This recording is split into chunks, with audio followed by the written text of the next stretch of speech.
I was alone in my house, the first day of the month stretching out in silence, when the ordinary rhythm of my life shattered like glass under a hammer's blow.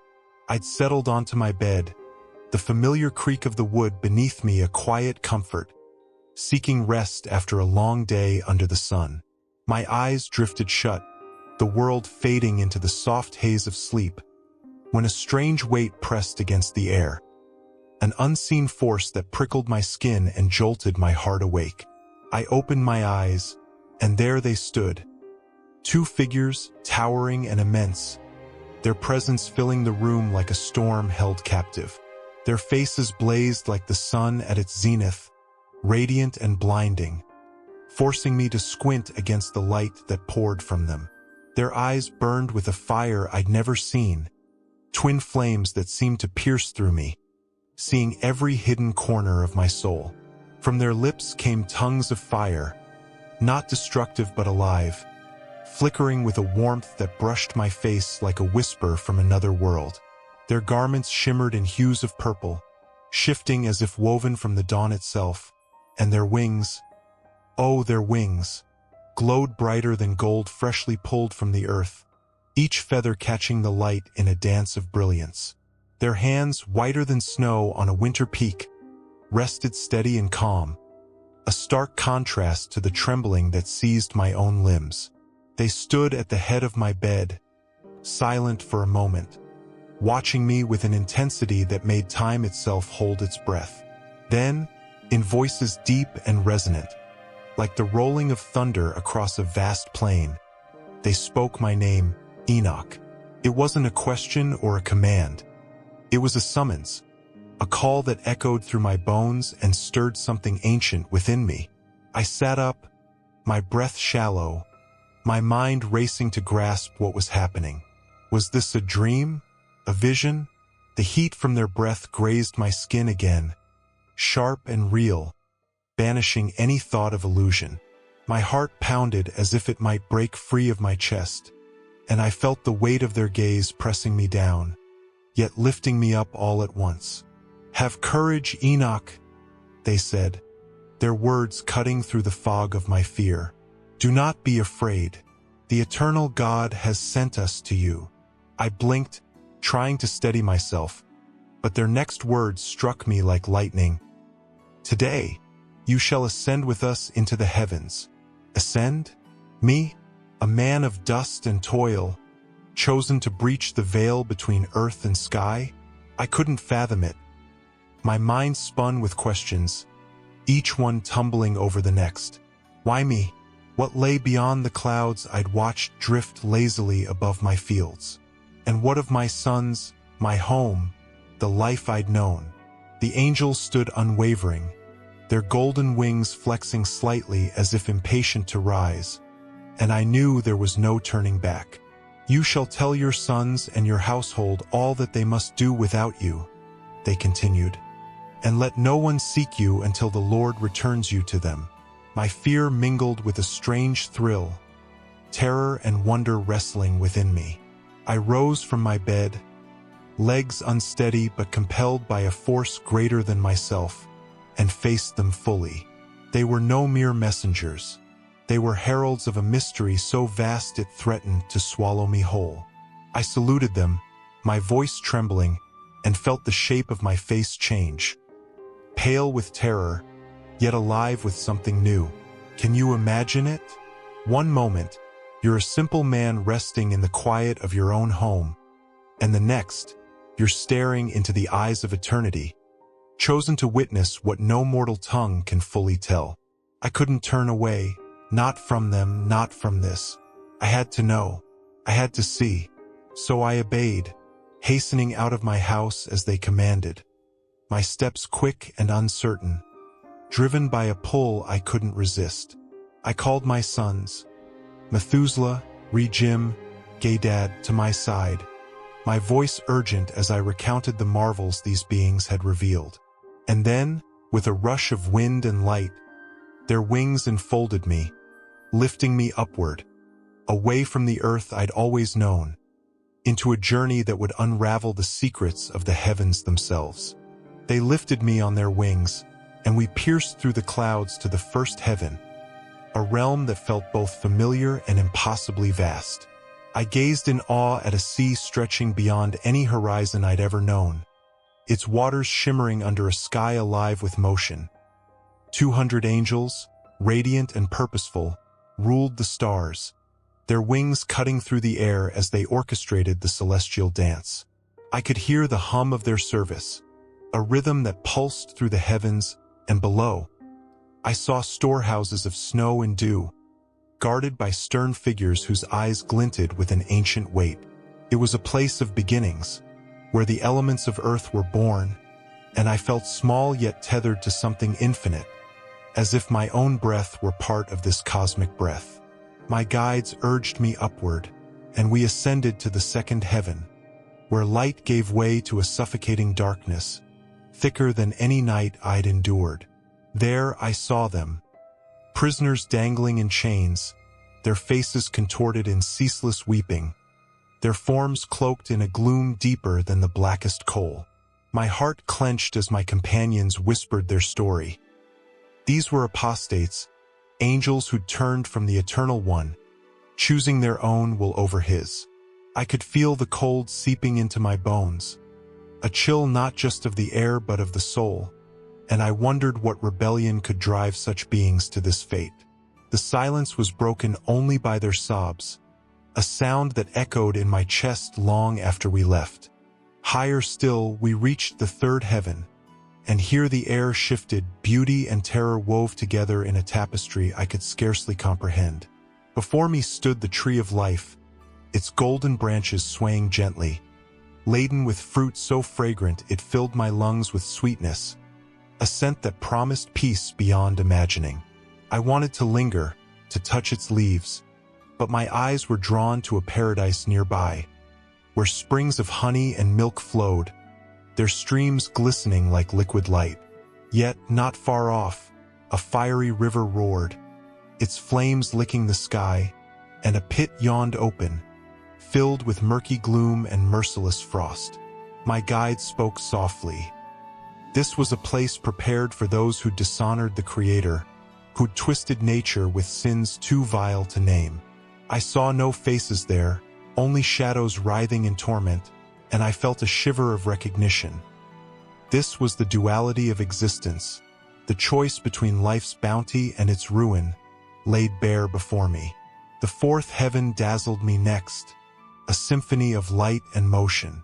I stood transfixed as the sun and moon traced their paths, their radiance guided by a host of angels, thousands of them, their voices rising in unison as they kindled the day and night.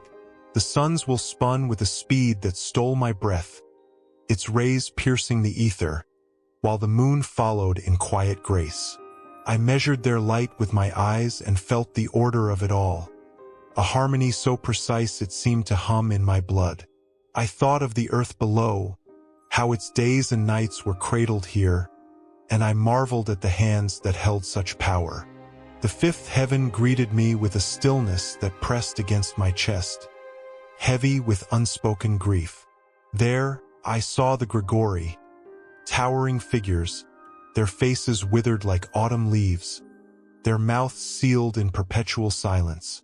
These were the fallen ones, my guides explained, who'd once stood before the Lord's throne but descended to earth, lured by the daughters of men.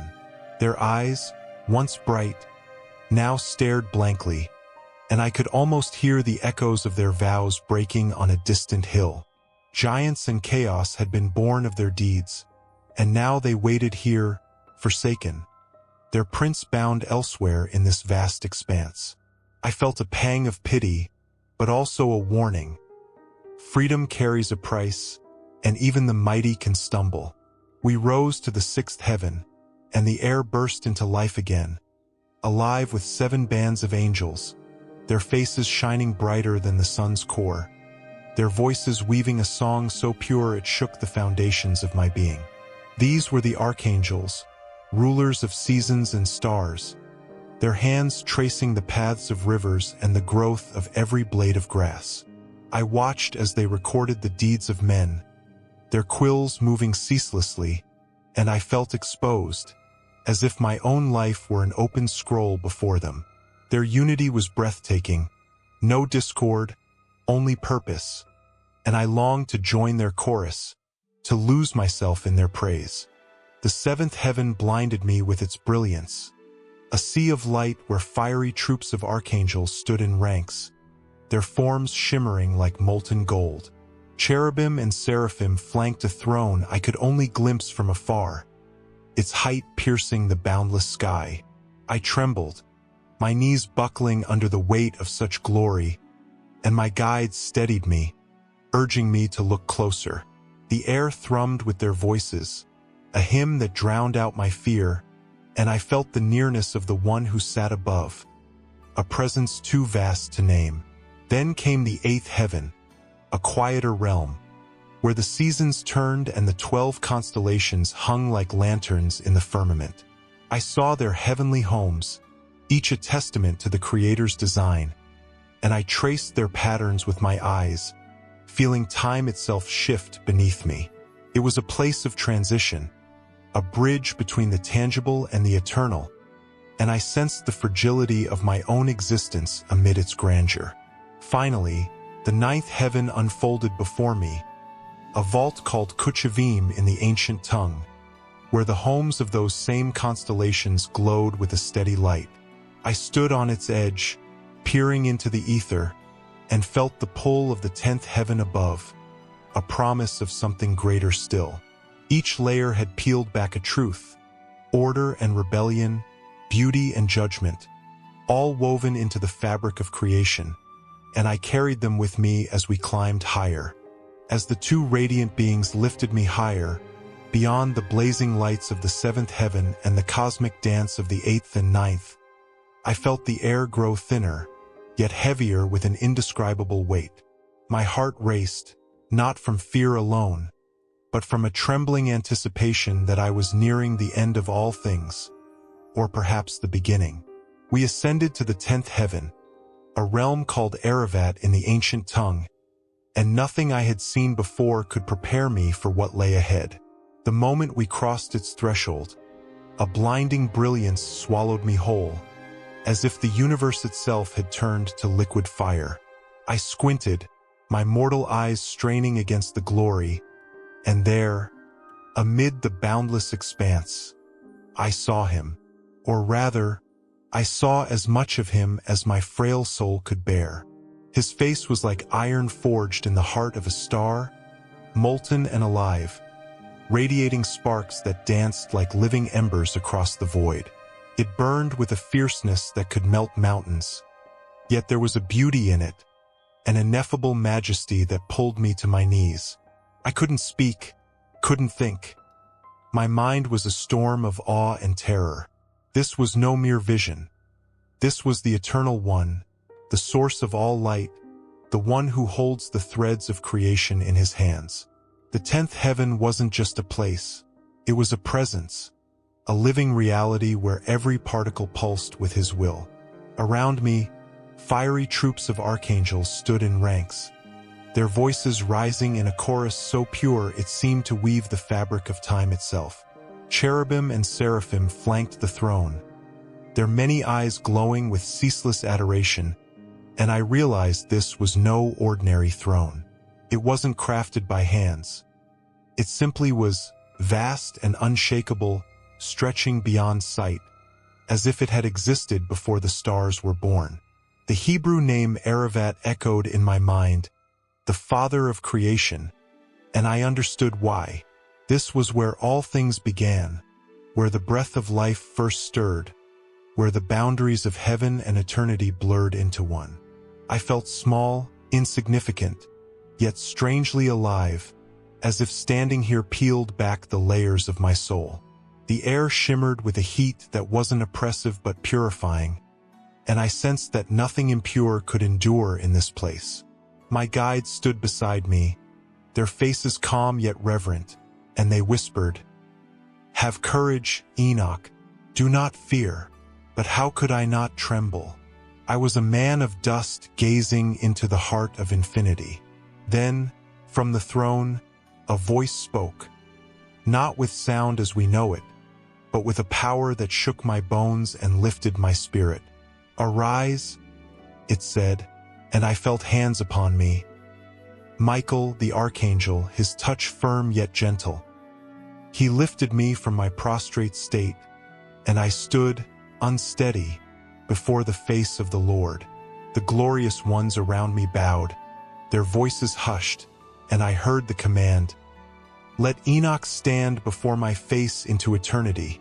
What happened next defies words, but I'll try to tell it. Michael stripped me of my earthly garments, those tattered rags of mortality, and anointed me with an ointment sweeter than any fragrance I'd known. It gleamed like dew kissed by the dawn, its scent soft yet piercing, and as it touched my skin, I felt a change. My body, once heavy with the weight of the world, grew light, radiant, as if I were being remade. He clothed me in garments of glory, woven from the same light that bathed the throne, and when I looked at myself, I gasped. I was no longer just Enoch, the man from the dust. I was like one of them, a being of splendor, reflecting the one who sat above. The transformation wasn't just outward. It reached into my soul, burning away doubt, fear, and the shadows of my former life. I stood there, not as a visitor, but as one claimed by eternity. The 10th heaven, this Aravat, was more than a destination, it was a revelation. I saw now why it was the final realm. It held the fullness of God's presence, a place where justice, mercy, and power converged. I thought of the fallen Grigori I'd seen below, their faces withered with regret, and I understood. They'd turned from this light, chasing shadows on earth, and lost everything. Here, there was no room for rebellion, only surrender, only awe. I wondered how many souls longed for this, how many never knew what waited beyond the veil.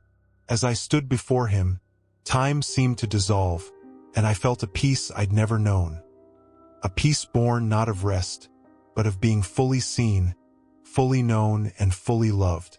Looking back, I can't say how long I stood there, hours, days, or an age. Time meant nothing in Aravat. But I know this, I was changed forever. The 10th heaven wasn't just the peak of my journey. It was the point where I ceased to be merely a man and became a witness to the divine. And as I gazed into that fiery face, I knew I'd carry this moment into eternity. Not as a memory, but as a truth etched into my very being. As I sit back and let Enoch's extraordinary tale wash over me, I find myself caught between awe and a quiet, lingering unease that's hard to shake. His words paint a universe so vivid it's almost blinding. Angels with faces like the sun, heavens stacked upon heavens, each one unveiling a new layer of wonder or dread. And at the pinnacle, a God whose face burns like molten iron, too glorious for human eyes to fully grasp. It's the kind of story that hooks you from the first whisper of those towering figures in his bedroom and doesn't let go until you're standing, trembling, before that unimaginable throne. What strikes me most is the sheer scale of it all. The way the heavens unfold like a cosmic tapestry, woven with threads of beauty, order, and unrelenting justice. Take the Grigori, those fallen giants whose withered faces Enoch describes with such haunting clarity. They were beings of immense power, entrusted with heavenly duties, yet they let desire pull them down to earth, where they mingled with humanity and birthed chaos. Their punishment, that eternal silence on the 5th heaven, feels like a mirror held up to our own lives. A stark reminder that even the mightiest can fall when they trade eternity for a fleeting thrill. And then there's Enoch himself, a man like any of us, plucked from his quiet bed and carried into the divine presence. His ascent isn't just a spectacle. It's a whisper of hope, a promise that faithfulness can lift even the humblest soul into glory. Listening to this, I can't help but wonder about the unseen forces at play in our own world. How every choice we make ripples beyond what we can see. How every step either draws us closer to that light or deeper into the shadows. But it's not just the grandeur that lingers in my mind. It's the lessons stitched into every layer of this journey. Enoch's story isn't some distant myth to marvel at and forget. It's a call, a warning, and a guide all at once. Think about those prisoners in the second heaven, weeping endlessly for defying the Creator's will. They chose their own counsel over His, and now they hang in darkness, a testament to the cost of pride. Or consider the third heaven, where the tree of life blooms in paradise, while a fiery pit awaits those who twist nature into sin. It's a duality that echoes through time. We're all poised between corruption and eternity, and the path we choose shapes our fate. The Gregory's fall hits even harder. They saw the daughters of men and abandoned their posts, trading celestial glory for earthly lust, only to spawn giants and enmity that God judged without mercy. Their story screams a truth we can't ignore. Temptation is a thief that steals more than it gives, and what seems like freedom in the moment can chain us forever. Yet amidst all this judgment, there's mercy in Enoch's transformation. He didn't earn his place before the throne through power or perfection. He was called, and he answered. That's the thread of grace running through this tale. The Eternal One seeks those who listen, who turn their hearts toward Him even when the world pulls the other way. So what do we take from this? Live with your eyes open, not just to the beauty around you but to the weight of your actions. The heavens Enoch saw aren't some far-off dream. They're a reality that presses against our own, where every deed is seen, every intention weighed. Don't let the glitter of the moment blind you to what lasts forever. When you're tempted to chase what feels good, remember the Gregory, how their fleeting pleasure ended in withered faces and silent mouths. Instead, anchor yourself in what endures. Seek the light that Enoch found, the kind that doesn't flicker or fade.